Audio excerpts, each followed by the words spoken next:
Oscar Bevis for the Stomping Ground, powered by Wow Hydrate and available on DAZN. Hello, Ed. What was that? Well, because I'm sitting here, Eamon from Seconds Out. We did a very nice interview regarding the Southern Area Awards that you can watch exclusively live on Seconds Out. And then Parsons came and got his chicken. Look at him, look. Look, Am I actually panning the camera? Yes. Do you give a shit? Fine. Things are not looking good for Parsons. Look. Yes, I think you don't look healthy.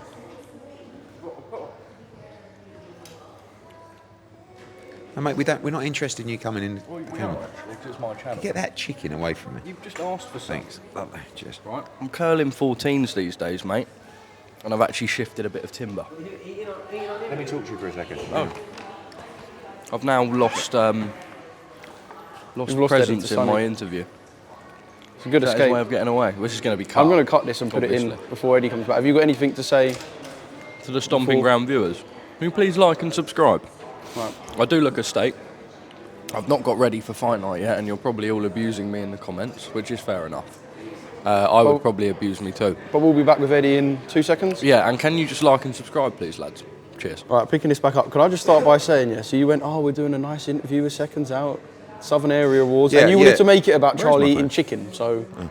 Yeah, no, It's your fault. no, what I was saying was, I'm got to go in a minute. I've got to have a shower. I've done the Fight Day 5K, and I don't want to do this interview. I don't get, and I say this to Coogan all the time, it's mad how people think that, and this is actually, I will say, because we'll come on stuff, this is why I'm the best. Because you fuckers can just corner me in a hotel lobby, right? And just think that you can get 10... And I said to Parsons, I haven't got time, mate. I need to go and get ready. Oh, shut up. Shut up. Like, do you know, would you talk to Dana White like that? No, you wouldn't. Would I get a chance Would I get a chance to talk to Dana White Exactly. like that? This is what I'm saying. It's about accessibility. So Shut up, Parsons. obviously you're on Dana White's level of Of what? Level of what? fame, success, legacy. Yeah, you know. I mean, Dana White said, suck on that, because he's been involved in the two Well, he biggest didn't say. fights. I mean, you guys are trying. When Dana White says he's been involved in the two biggest fights, if he calls Mayweather McGregor a fight, then he doesn't know a lot about the history of boxing. I mean, that wasn't a fight really. That was an exhibition. Also, Crawford Canelo is not his fight. It's Turkey Al Sheikh's fight. He was invited to be a promoter. He's doing a great job. I mean, it's great for the show. I was going to say, how do you think he's done this week, Dana? It's just different. We're different. Listen, I'll give him the credit to say he operates sometimes at a different level mentally in terms of his position in sport and business. I'm a workhorse. You know that. That's the difference between me. I'm out doing the 5K with 500 people down at Belfast, spending hours taking photos with them. Then I'm sitting in the lobby ordering my toothpaste and toothbrush that Parsons got because I forgot mine. Then I get lumbered by Seconds Out you, where he would be escorted into a separate area of the hotel where he goes up to his suite. Yeah, I was in the Best Western Los Mochis. So, But you can't. But the fact you call yourself the best, the ultimate grafter, the man of the people, is because you do this. So you can't. no, but that's what makes me the best. So don't It complain doesn't- about our. No, but I'm not. No, but it's your attitude when I say no. Have I ever been rude to you? No, you don't. But he's very rude. He's a prick. Right? Yeah, really rude. Look at the sun's come out and everything. I can't believe it. I was going to say, was you panicking earlier because there was a bit of a downpour? You can't panic, can you? I mean, what are you going to do? Oh, it's raining. Oh no, you've got absolutely no control over it. There's no value in panicking. It definitely makes it better when, you get the sun out and. Oh, what a great, yeah. It doesn't. I mean, no, it doesn't. No, I much prefer it when it's pissing down with rain on a stadium show. All right. Anyway, what do you make of Sean Zittel standing up and talking to or asking Dana about the Ali? Oh, yeah. I mean, Valid question. got to be careful, really, because I don't want to start a war yet. But you see this thing, I've been thinking, is that it's actually really good. So, like with Frank Warren and me, now we're besties. We don't really, we're working together, which is actually good for the fighters and good for the sport. Me and Dana, we're already mates. I mean, mate, yeah, I really respect him. He's always looked after me, UFC shows, and so we're not going to fall out. And when I heard his interview, it was a bit like, I like what I hear, because he's up for the fight as well. I want to fight. I'm never going to slag him off and disrespect him. But Eddie v Dana sounds amazing to me. And although it's still me v Frank, we're not as. So I love that. And we are very different in many ways. So yeah, I'm very happy for the Eddie v Dana, or if he wants to be the A side, he can be Dana v Eddie. It's not a problem. Tag or storyline, because it's good. I mean, I guess it's good for my profile as well. And so is my Netflix show, which drops this Wednesday. Is it good? Unbelievable. Is it? Yeah. I hope you enjoy it. It's one of those. It's if I wanted it to be polished and make me look really good, I probably could have, but it wouldn't have been as funny and it wouldn't have been as good to watch. Do you know what I'm saying? Would you say it's raw then? It's very raw, but there's a lot. I do look at a lot of stuff in it and say, like, I'll be honest, there was a couple of bits in it that I said to Box, can we pull that out? Because that's it. And they're like, honestly, it's great TV. I'm like, so yeah, I hope you enjoy it. Listen, at the end of the day, it's my company, my dad's company, our lives together. Like, it's Succession meets Drive to Survive. I think that's the best way to describe it. No pressure then. Succession meets. It is what it is. It's done now. Yeah. We're not skipping over that. I'll tell you something. One thing that I think people wouldn't know is that I think it would be better if the sun was out rather than pouring down with rain. It would be better if there weren't a painting of your old man with his top off at the top of the stairs. I know, it's weird. What is that about? We're not skipping over that Sean Zettel question, by the way. All right, sorry. Yeah. I mean, he makes a valid point, and the question is, yeah, but I would say this: like number one, money into boxing. Number one, that is the Crawford Canelo presser, right? So the problem is you can't get access to Dana, right? So when Dana says, arrange a meeting with me, arrange an interview with me, and we'll discuss it there, that ain't coming, right? So what happens is he will reach out to the media team saying, oh, you would have seen, and actually Dana is probably under a bit of pressure now to do that, because I know Sean Zettel, and Sean Zettel will now contact them and say, you told me in front of the world to contact you for an interview and you'd give me one. When is it?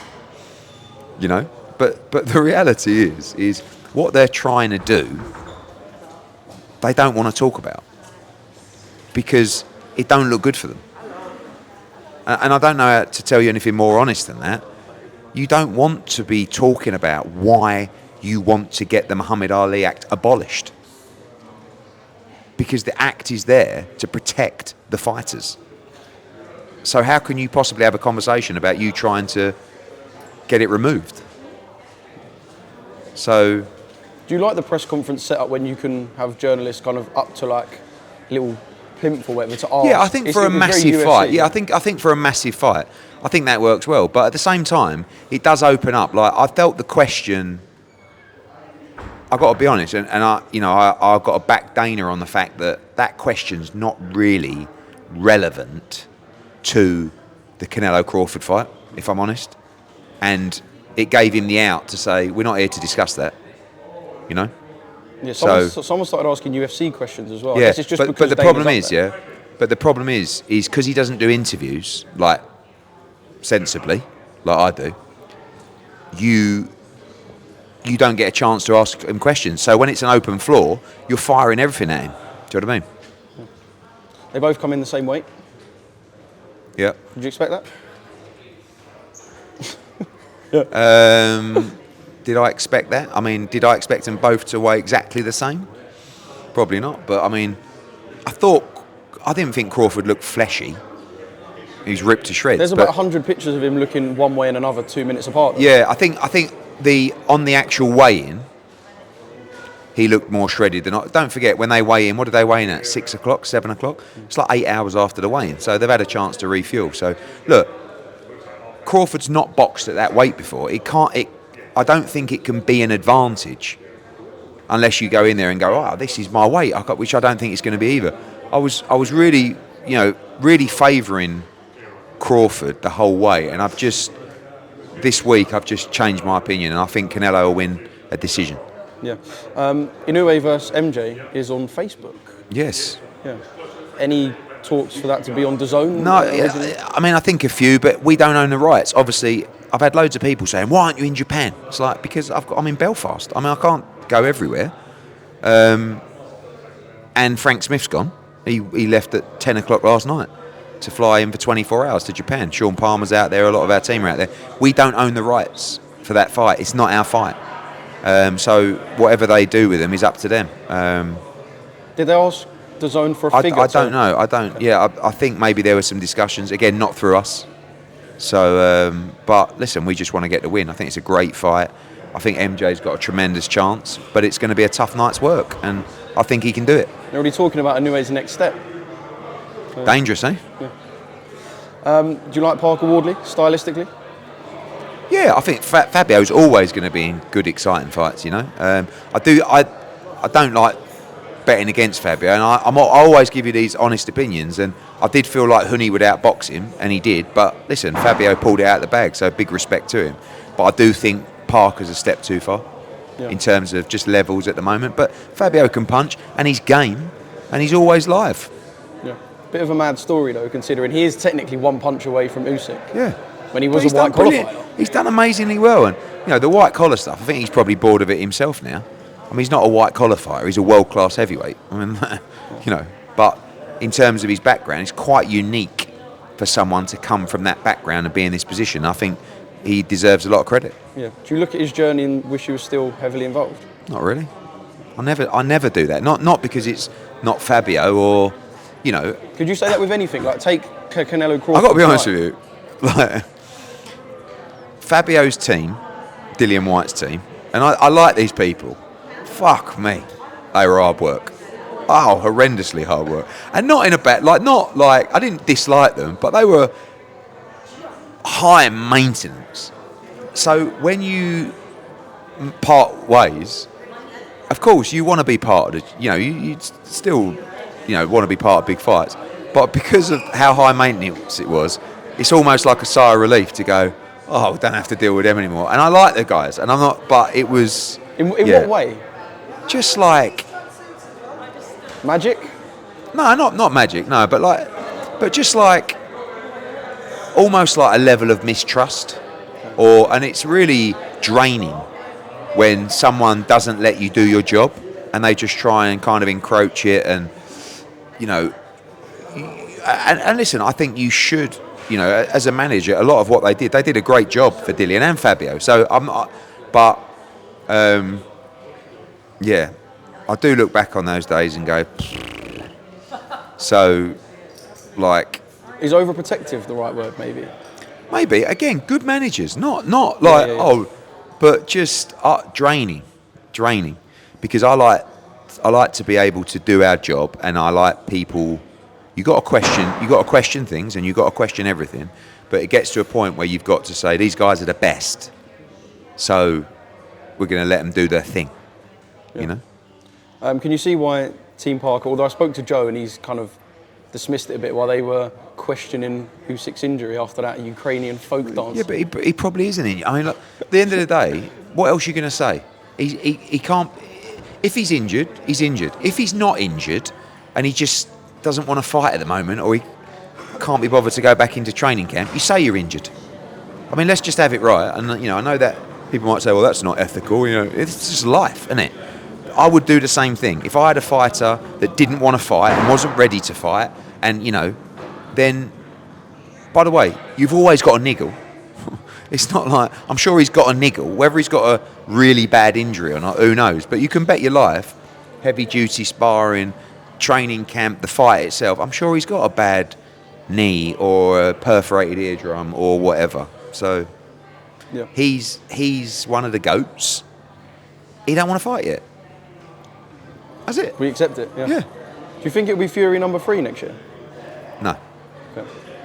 Definitely not. What will it be? Because all right, let's say for Usyk. Let's say Fabio Wardley wins. Do you really think Oleksandr Usyk? And this is I think he'd fight Fabio Wardley. Yeah, I think Parker's the fight that people the banana skin fight that maybe some people didn't like. Daniel Dubois didn't fancy the Parker fight. So you're hinting that maybe Usyk didn't fancy the Joseph Parker fight, or at least right now? I would think if I had Usyk again, I would be saying, what are we actually? Do you want to fight Joseph? Like, where's the motivation? It's a tough fight. The money's not great, and you're just defending your title. Does it motivate you, that fight? Because if I'm Oleksandr Usyk at the moment, I'm really thinking, what's going to get me out of bed? I don't know. Maybe he just wants to carry on defending his belt against anybody. But I don't think the Parker fight is one that really is going to motivate him. Is it a bigger fight than a Talma? I know that's a mad question considering a Talma's. No. Talma's a bigger fight. I agree. Because of the markets. Yeah. You know, Joe's from New Zealand, Mosey's from the UK, and there's a lot of momentum behind him. Yeah. Charlie spoke to Cole Froch yesterday. Have you seen any clips? Sorry, he spoke to Darren Till yesterday. Right. I wish we could speak to Cole Froch. Did you see what Darren said about you and Cole? No. That you were... Oh. Cheers, Darren. Wet Wally. That you were, I mean, no polite way to put it, sucking each other off. Really? Yeah. I mean, if you've watched the back and forth between me and Carl Froch over the last couple of years, we definitely haven't been sucking each other off. I like Darren. He likes you. Does he? Yeah, he does. I think he does. Well, he called me a divvy the other day on the thing. Scouse comical. I just DM'd him with a laughing face.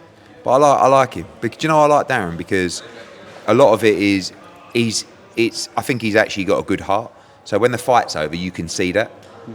And whenever I've seen him face to face, he's been very polite and nice to me.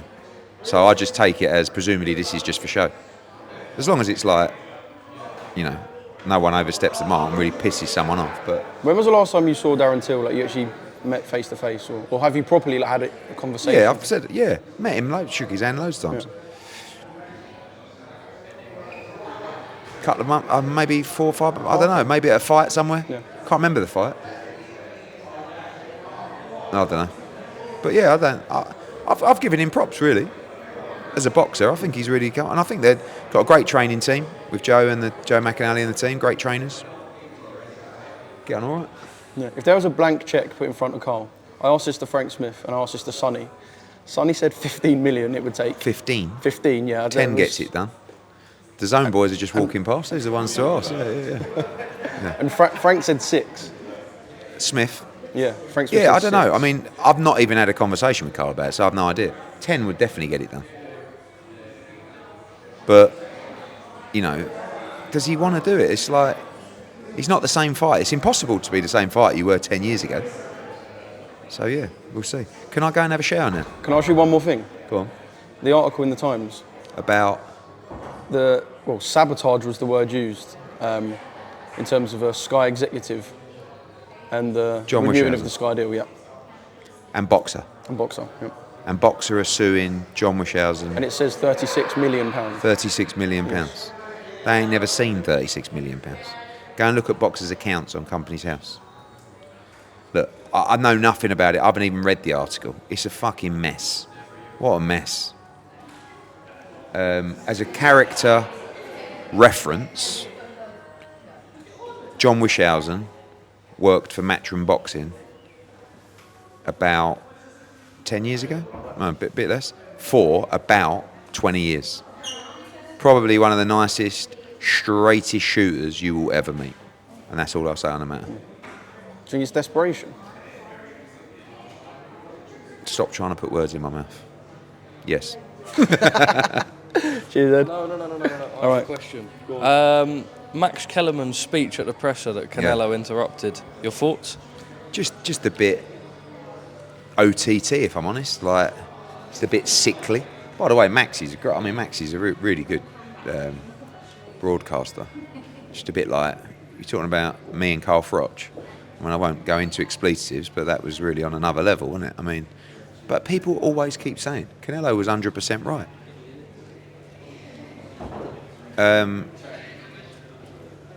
Boxing's flying. Boxing's always been flying. Now, there's this real fascination that, UFC's dominating. Why do you think Dana White's coming to boxing? It's red hot. Is there a bit of an obsession with like use the NFL, NBA as examples, like trying to put everything under one bracket. Boxing- It's like an American obsession. But you can't do it in boxing. Forget it. Yeah, but we need to make boxing like the NBA. No, we fucking don't. We need to keep going, making great fights. We need the competition between everybody. Boxing has never not been big, right? Of course. As Canelo said, boxing has always been big.